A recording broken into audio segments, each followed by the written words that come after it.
நல்ல டேஸ்டான சுவையான சப்பாத்தி வெஜிடபிள் குருமா எப்படி செய்வதுன்னு பார்க்கலாமா? வாங்க பார்க்கலாம்.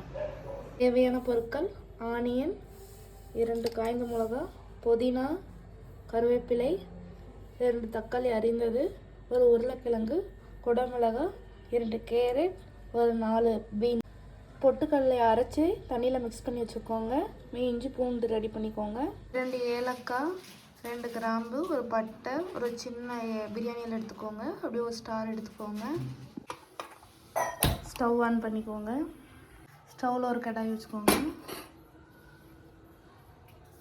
கடாய் ஹீட் ஆனதும் ஆயில் ஊற்றிக்கோங்க. ஆயில் ஹீட் ஆனதும் இது எல்லாத்தையும் போட்டுக்கலாம்.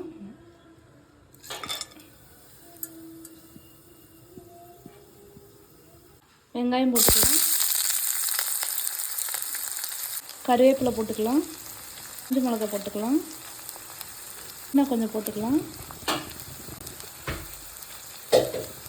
அரிஞ்ச தக்காளி போட்டுக்கலாம். 2 டீஸ்பூன் இஞ்சி பூண்டு பேஸ்ட் எடுத்துக்கலாம். 1 டீஸ்பூன் மஞ்சள் எடுத்துக்கலாம். 2 டீஸ்பூன் மிளகாத்தூள் எடுத்துக்கலாம். அரிஞ்சு வச்ச கேரட் போட்டுக்கலாம். ஒரு உருளைக்கிழங்கு போட்டுக்கலாம். கொஞ்சமாக குடமிளகாய் போட்டுக்கலாம்.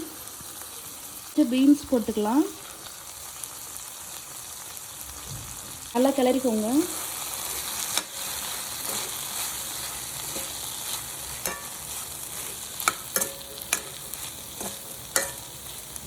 கிளாஸ் தண்ணி ஊற்றிக்கோங்க.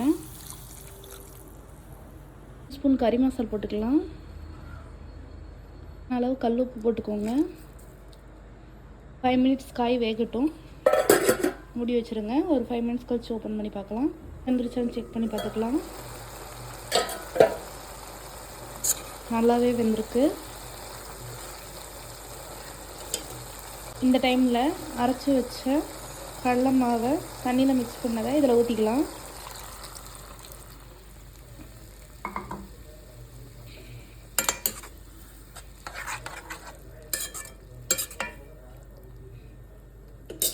எனக்கு காய்கறி அதிகமாக சேர்த்தா ரொம்ப பிடிக்கும். உங்களுக்கு காய்கறி வேணால் நிறையா சேர்த்திக்கோங்க, இல்லைன்னா தேவையான அளவு கம்மியாக சேர்த்திக்கோங்க.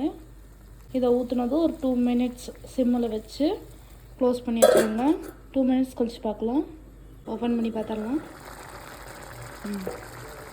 நல்லா ரெடியானதும் கஸ்தூரி மெட்டி கொஞ்சம் போட்டுக்கலாம். கஸ்தூரி மெட்டி போட்டு அடுப்பை ஆஃப் பண்ணிடுங்க. நல்ல சுவையான வெஜிடபிள் குருமா ரெடி. வாங்க சாப்பிட்லாம். நீங்களும் செஞ்சு பார்த்துட்டு டேஸ்ட் எப்படி இருக்குன்னு கமெண்ட்டில் சொல்லுங்கள். லைக் பண்ணுங்கள், ஷேர் பண்ணுங்கள், வீடியோ சப்ஸ்கிரைப் பண்ணுங்கள். பாய்.